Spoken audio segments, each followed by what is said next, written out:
Buongiorno, siamo oggi felici di portarvi in uno splendido museo, il Museo della Bicicletta Toni Bevilacqua e siamo in compagnia con la persona che è l'anima un po' di questo museo e che non solo naturalmente cura il museo ma fa molte altre cose, tra le quali anche seguire dal punto di vista della comunicazione il Giro d'Italia, Fabio Dalpan, che dovrebbe essere in collegamento. Ecco, ciao Eccoci. oggi è un incontro tra due Fabi e quindi Sì. ci sarà un po' di confusione. Da dove ci Ciao Fabio, ciao parli, a tutti. Fabio? Dove sei adesso? Io ora sono a Paderno, che è una frazione di un piccolo paese sotto le Dolomiti e molto vicino anche a Cesio Maggiore, confinante anzi con Cesio Maggiore, che è appunto l'altro paesino piccolo dolomitico che ospita il museo di cui parliamo. È un museo straordinario che è intitolato a Toni Bevilacqua, ma non è stato Mhm. costruito da Toni Bevilacqua. Puoi un po' spiegarci i motivi di questa titolatura e chi in realtà lo ha prodotto, chi lo ha costruito? Certo, è una bellissima storia anche questa per entrare un po' nel museo, sia la storia di Tony Bevilacqua che anche quella dell'ideatore, fondatore del museo che si chiama Sergio Sanvido, il quale era semplicemente un grande appassionato di bicicletta, di biciclette che ha lavorato in un'officina di Gotette appunto a Cesio Maggiore, questo paesino di 2-3 mila anime proprio dentro il Parco Nazionale delle Dolomiti Bellunesi, quindi alle porte delle prime Dolomiti dove si arriva, arrivando da sud si vedono le prime pareti rosa, questo miracolo della natura. E lui per tutta la vita ha vissuto lì in questo paesino, nel suo negozio, nel suo mondo della bici, e per tutta la vita appunto ha collezionato, comprato, scambiato, restaurato, messo a posto biciclette perché era la sua unica grande passione. E quindi in 40 anni di vita ha costruito questa collezione meravigliosa, come fosse una specie di appunto piccola e fantastica monomania che l'ha rapito fin da piccolo. E finché nel 97 ha fondato, ha aperto, inaugurato il museo a casa sua, e poi nel 2007 ha voluto invece donarlo al comune che ha dedicato l'ultimo piano delle scuole elementari di Cesio, che è dove è tuttora la sede del museo, appunto. E invece l'altra parte, quella di Tony Bevilacqua, anche è interessante perché Tony Bevilacqua era un grande campione minore, possiamo dire così, degli anni 50, quindi anni 40-50, quindi coevo anche di Coppie Bartali, che ha vinto 2 mondiali nell'inseguimento in pista, ha fatto un record dell'ora, ha vinto una Parigi-Roubaix, quindi era insomma un signor corridore, però sempre comunque un po' di questi eroi minori, un po' sconosciuti, un po' avevano una bella faccia da contadino. Anche Gianni Brera ne parla in un libro chiamandolo Labron, aveva questo affetto per lui appunto come questa specie di locomotiva un po' bovina, e quindi però lui, Pavese Brera, riconosceva come dire, questa bellezza ctonia, terragna in lui. E anche appunto San Vito si è un po' rivisto evidentemente in questo campione minore contadino, gli ha voluto dedicare questo museo, ecco perché anche San Vito da giovane ha corso, e quindi appunto insomma, più che rivederci in coppie Bartali o grandi eroi, si rivedeva così in questo onesto lavoratore del pedale che però comunque ci ha tolto grandi soddisfazioni, appunto. Certo, perché il ciclismo non è fatto solamente dei campioni, ma appunto della lunga coda che tante volte è determinante per il successo poi di chi conquista la maglia rosa e che alle spalle ha tanti gregari. La parola forse non è giusta perché non sono gregari, ma tutti sono protagonisti. E però insomma è bellissimo anche ricordarli. Ma le vostre bici più antiche, le vostre biciclette più antiche, di quando sono? Da quando si parte? Grazie per la domanda, perché in effetti uno dei nostri fiori all'occhiello, che è anche un po' il nostro simbolo, è un celerifero, quindi era, come dire, una bici tanto antica da non essere neanche propriamente una bicicletta, perché era più o meno una trave con 2 ruote da carro in estate che non poteva né sterzare, non avevi pedali, nulla. Per noi appunto abbiamo la fortuna Soprattutto e non anche un avevo po' i l'onore. freni, credo. No, no, esatto, Appunto, bisognava, quindi bisognava frenare con le suole delle scarpe, quindi erano felici i ciabattini.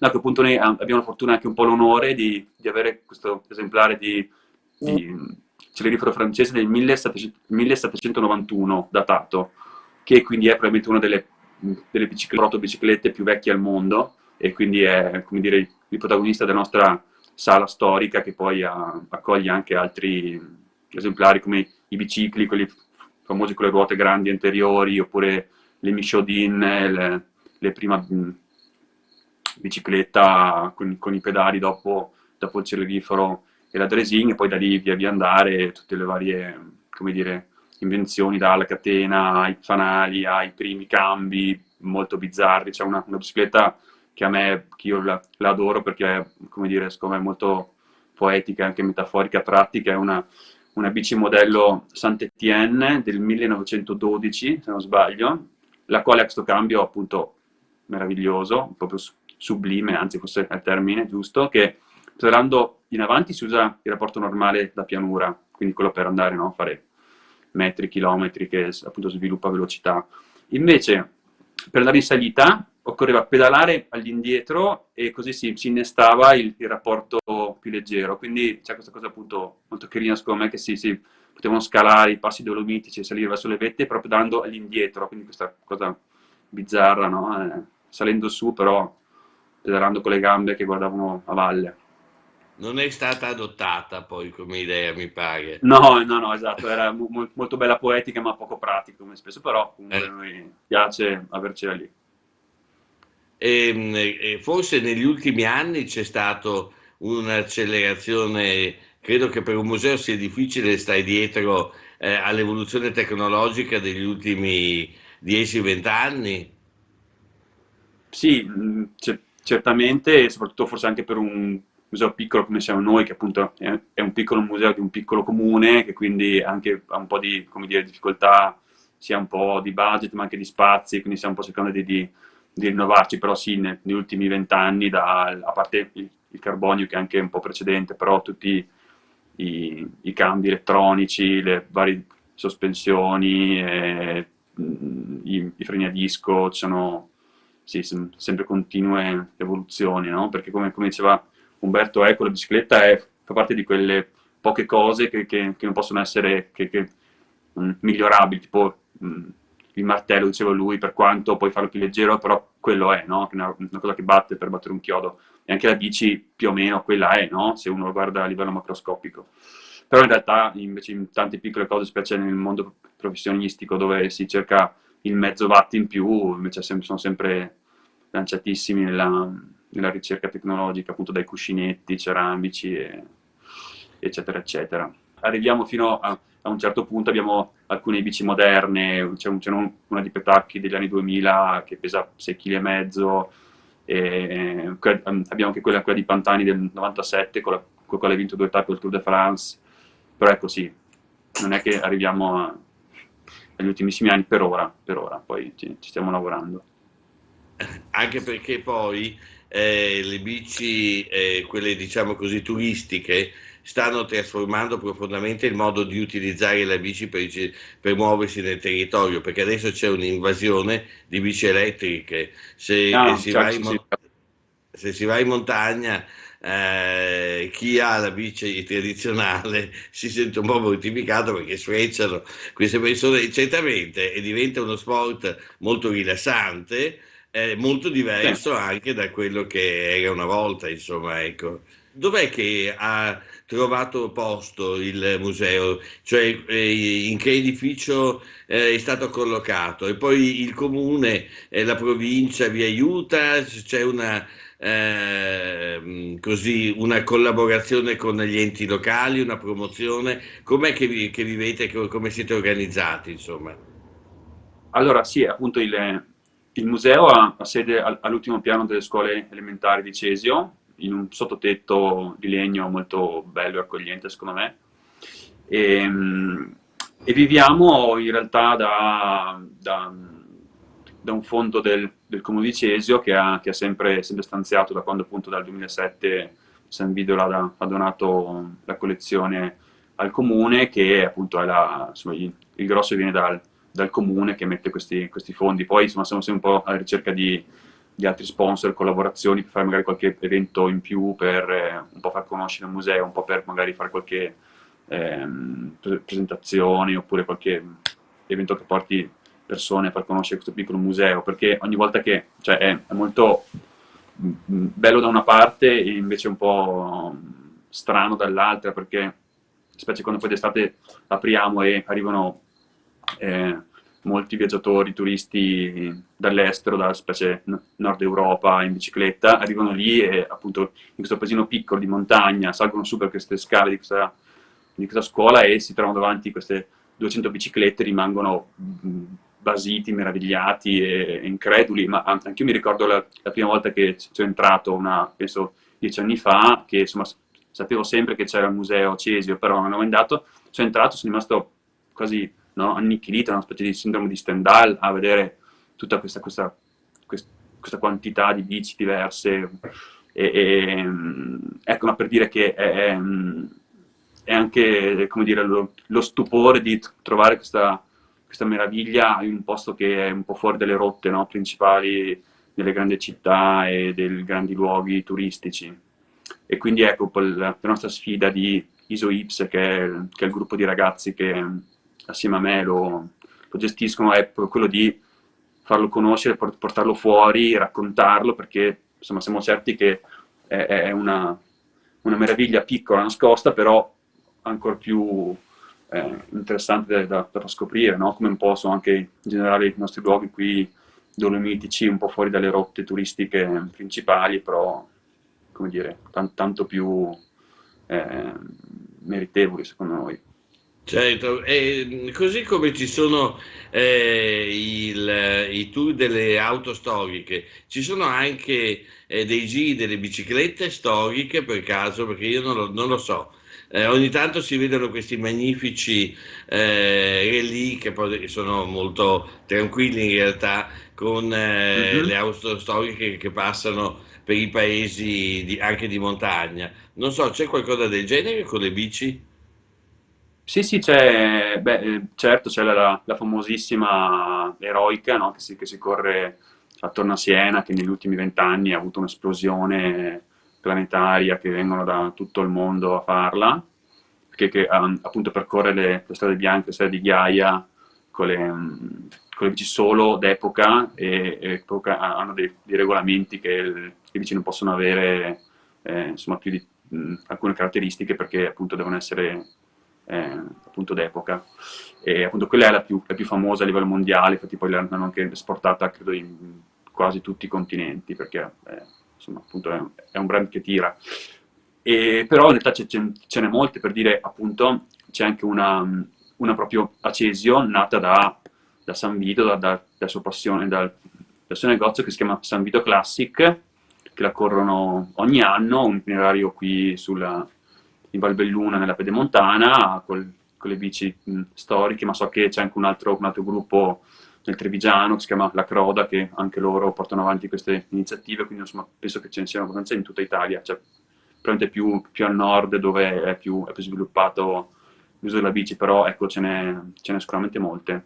E appunto fa sempre un po' parte del grande boom della bicicletta, che era un po' di anni che stava crescendo, e poi ora col Covid è esploso talmente, tanto che ora non c'è più modo così di trovare biciclette nei negozi, neanche quasi pezzi di ricambio, dico anche per le bici normali. No, è importantissimo questo perché fino a qualche anno fa, se si aveva una bici d'epoca, anche una bella bici d'epoca, e si andava dal meccanico per farla aggiustare, ti dicevano, beh, guardi, è meglio che la butti via e ne prenda una nuova. Esattamente, Cioè la cultura del restauro che c'è per esempio certo. per le macchine, nel caso delle bici non Mhm, c'è stata, quindi abbiamo perso tantissime bici splendide, perché una volta che si rompeva certo, la forcella, no, basta, è meglio chiaro, buttarla via. E quindi, insomma, tutto questo serve tantissimo anche per valorizzare quello che uno ha in casa magari e di cui non si rende conto. Tu segui assolutamente. anche il Giro d'Italia, mi pare. Sì, Sì, io dall'anno scorso lavoro per RCS, per il Giro d'Italia, nel senso che sono redattore italiano del Giro e di tutte le corse loro, quindi anche appunto dalle Strade Bianche, la Milano-Sanremo, il Giro di Lombardia, e quindi mi occupo di scrivere un po' tutto quello che, è, come dire, appunto, concerne tutte queste gare, quindi seguo la diretta live della gara o delle tappe per quanto riguarda il Giro, sul sito del Giro, e poi scrivo i vari articoli la sera, per dire, non so, ieri sera ho consegnato l'articolo sui primi 10 giorni di Giro, e poi ogni sera di ogni tappa scrivo un articolo che esce sul sito del Giro, in cui racconto la tappa, cercando di mischiare un po' la parte sportiva con anche un po' la parte culturale e dei luoghi che il Giro attraversa, no? Che è un modo, secondo me, per appunto raccontare, mettere un po' di luce in questi posti che tante volte non sono così noti al grande pubblico. Allora, quindi, oltre alla parte proprio, insomma, strettamente sportiva e agonistica, cerco il più possibile di incrociare anche con qualche aspetto che mi sembra interessante, qualche aneddoto locale, che sia da la Puglia, la Basilicata o l'Abruzzo come l'ultima tappa, eccetera, perché appunto è pieno anche lì di scrigni che però, no, magari al grande pubblico non sono noti, e quindi che poi è anche una delle funzioni proprio reali del Giro, no? Attraversare posti e portarli alla luce del mondo in qualche modo. Certo, come un filo che cuce l'Italia, dovrebbe cucirla Decisamente. tutta, ne cuce un pezzo, ma insomma è già tanto che accada Sì, sì, questo. però l'anno scorso è partita proprio dalla Sicilia Eh, e l'ha fatta tutta, appunto perché era l'anno del Covid, e quindi era giusto proprio ricucire, come dicevi tu, e sì. risalire per la dorsale. Mm. Cosa ne pensi del Giro di quest'anno? Penso che è bellissimo, nel senso che, come ho scritto ieri sera, è molto bello eh, perché no, quest'anno ritorna in primavera dopo la parentesi autunnale dell'anno scorso, in cui si è corso per la prima volta nella storia, dal 1909, per la prima volta si è corso in autunno l'anno scorso. E invece quest'anno torna a casa sua, no? Che è maggio, è per la primavera, dove è appunto nato e sempre vissuto in qualche modo. E è bellissimo quest'anno perché i primi tre della classifica generale sono anche i primi tre della classifica del miglior giovane della maglia bianca, e quindi è come se la primavera, ritornata quest'anno al Giro, fosse anche esplosa in gruppo agonisticamente, e quindi vediamo questi giovani che hanno una freschezza e un modo nuovo di correre molto più garibaldino, spavaldo, che fa innamorare. Cioè, per un minuscolo esempio, proprio ieri, appunto, nell'ultima tappa prima del riposo, c'era un traguardo volante a 20 km dall'arrivo che assegnava 3 secondi di abbuono in classifica generale al primo, 2 al secondo e 1 al terzo. E i primi due della classifica generale, che sono due ragazzi giovani, cioè uno è del 2000 e uno del 97, hanno sprintato alla morte mettendo le squadre a tirare per 2 chilometri, come se il giro finisse Sì, lì, in quel momento, per guadagnare un secondo. E è questo il bello, che vedere spettacolo dappertutto, senza tanti calcoli, senza tante, no, eh, sì, appunto, strategie, ragionamenti, tutto per insomma. la... Sì, Mm. e quindi ecco, ne penso per ora tutto il bene possibile, e poi insomma più avanti, già a cominciare da domani con la tappa sullo sterrato, sulle strade bianche, ci sarà ancora più da divertirsi. Ma l'immagine che hai dietro è il vostro paese, quella No. immagine bellissima, cos'è? L'immagine che vorrei far, mi sposto così la vedete meglio. Ma posso avvicinarla? Sì, così la Certo, vedete. penso di sì. È una foto che mi ha regalato la mia ragazza per il compleanno quest'anno. Aspetta, che la raddrizzo, no? Così, ce la facciamo, ok. Del mio posto preferito in generale del mondo, almeno di quelli che ho visto finora. Ce la faccio a raddrizzarla. Aspettate, eh. Ok, meglio. Che è un altipiano qui dietro le montagne che ho davanti, che si chiama Altipiano di Herrera Brendol, che ha questo piccolo scrigno a 1700 metri, questa grande prato dove fino 1500 portavano i pastori le mucche, c'è ancora una caserma, una vecchia malga del 700, è un posto incantato perché ci vogliono 2 o 3 ore da ogni lato per salire, quindi come dire, è ancora abbastanza incontaminato, pieno di animali, cervi in amore, galli forcelli, e quindi sono molto E ci legato. sono piste ciclabili anche, oppure... E lì no, c'è solo una strada, una mulattiera dove salgono col trattore quelli appunto della Malga, e però ha delle pendenze micidiali. Una volta ho provato a andarci in mountain bike e l'ho spinta tutto il tempo. Vabbè, Però ecco, come vale succede la spesso quando pena. si va in montagna, e come Esatto, succedeva una volta quando non si usavano i tubolari pieni, ma si bucava 2 o 3 volte magari. esatto. Perché oltre all'evoluzione della bici c'è anche un'evoluzione tecnica, appunto, dei tubolari, di tutto quello che ci permette di muoverci, insomma. Chiaro, chiaro, sì, sì, cioè, appunto ogni aspetto della bici ora è, come dire, contratto e sviluppato al millimetro, per dire, pensate che ora tutte le bici o la maggior parte di quelle dei pro che appunto corrono il giro o altre gare hanno tutti i cavi sono dentro il telaio per questioni aerodinamiche. Ora capite voi quanto un cavo possa contare per l'aerodinamica, e però a quel livello siamo così avanti nello sviluppo che anche un cavo messo 2 centimetri fuori dalla sagoma della Certo. bici, qualcosa cambia, e quindi arrivano anche lì sempre per perfezionare massimamente, no, questo strumento in realtà di base Sono come semplice, delle ma poi macchine da corsa, sono come delle sì, macchine da corsa, come le e, pensavano un e po' i costano come una futuristi. bici normale. Eh, sì, normale, come le pensavano un po' i Esatto. futuristi. E scusa, Sì. l'ultima domanda, chi è che si è Niente. curato della descrizione storica, delle cose che avete nel museo? E avete anche, non so, una pubblicazione, qualcosa che descriva questo patrimonio, oppure l'unico modo, insomma, per rendersene conto è venire lì? Allora, ha curato le descrizioni del museo, quelle presenti nel museo, il comune con San Vito che gli dava le indicazioni all'epoca. Sì, non erro perché era prima di quando siamo arrivati noi. E poi grazie per la domanda della pubblicazione, perché ce l'ho qui a fianco e abbiamo la fortuna di avere questo bellissimo libro che ora vi faccio vedere. A Si bici. chiama ABC, è l'alfabeto della bicicletta, e è bellissimo anche solo per il fatto che, a parte che racconta il nostro museo, ma anche perché è scritto da Claudio Gregori, che è uno dei, secondo me, migliori narratori di ciclismo italiani, che ha scritto per molti anni per la Gazzetta dello Sport, e è meraviglioso nel raccontare l'epicità. E ho appunto cercato prima online se era disponibile online da qualche parte, e mi spiace dirvi che è molto difficile trovarlo, cioè che ne ho trovato forse una copia, ma poco altro.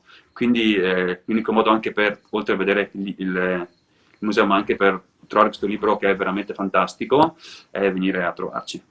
Bene, allora vedremo o in macchina o in bici in qualche modo ci arriviamo, anche perché ho capito Certo, che il noi siamo posto è qui. stupendo, poi una volta che uno vede il museo si muove in uno dei paesaggi più belli del mondo, Sì, e con delle parti che sono ancora reali e non turistiche, perché appunto ci sono delle zone che vivono ancora di agricoltura, vivono non solo di turismo, ma portano avanti proprio le tradizioni del passato, le malghe, gli allevamenti, insomma è una certo, vita che non si appoggia solamente a quello che viene da fuori, ma vive all'interno, e tante volte sono anche scelte di persone che si muovono lì perché decidono di farlo dopo magari aver vissuto tanti anni in città. Quindi Fabio, grazie esatto. davvero, buona avventura insieme col tour, e magari ogni tanto ci dai anche degli aggiornamenti, magari Volentieri, ci volentieri. ricolleghiamo almeno un'altra volta verso la fine o alla fine per sentire